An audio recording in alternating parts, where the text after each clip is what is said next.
Auburn played an important part of the Underground Railroad, in part because of both its geographical location and because of the people who were living here at the time. There were a number of important locations throughout the county and throughout Auburn. We don't know all the families who might have helped with the aid and comfort for freedom seekers. Clearly the Sewards were some of those. I believe Martha Wright, who was also active in the suffrage movement, her family would have been important. The Howlands out in Sherwood.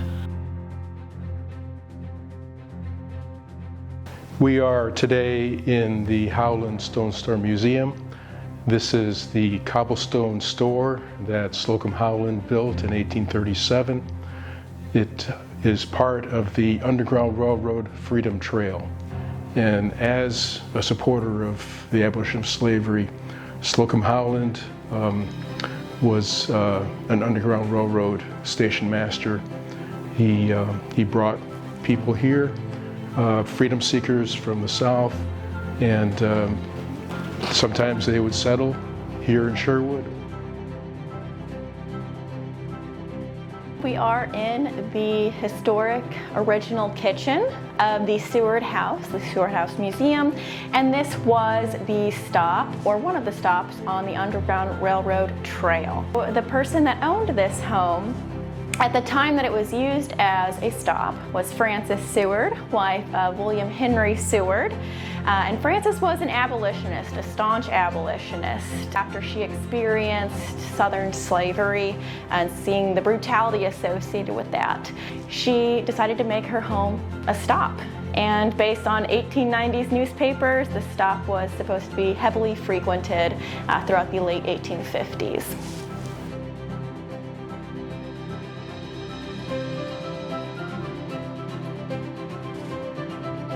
The history of the church tells the history of not only Harriet Tubman, but also the free Black community here in Auburn that started during the era of slavery, where you had freedom seekers escaping from the South, finding refuge here and starting a community.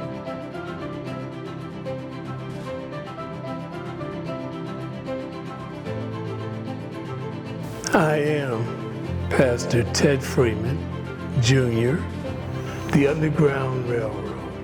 On top of the hill on Osborne Street, they started the New Guinea settlement.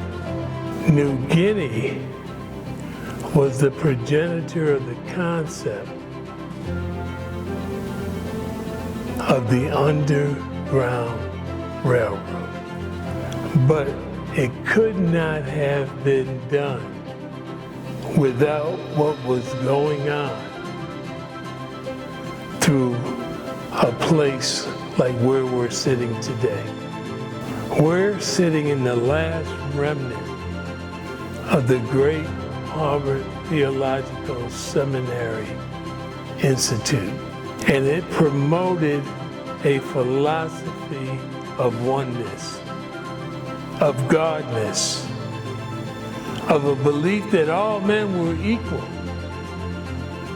And what was happening here and in the country was wrong, which inspired many a good person to build a small little room, a little satellite place where a runaway could stay for a day or two until they could transition to New Guinea. Making New Guinea one of the major terminals on the Underground Railroad on the East Coast. We love Auburn. Come and visit us.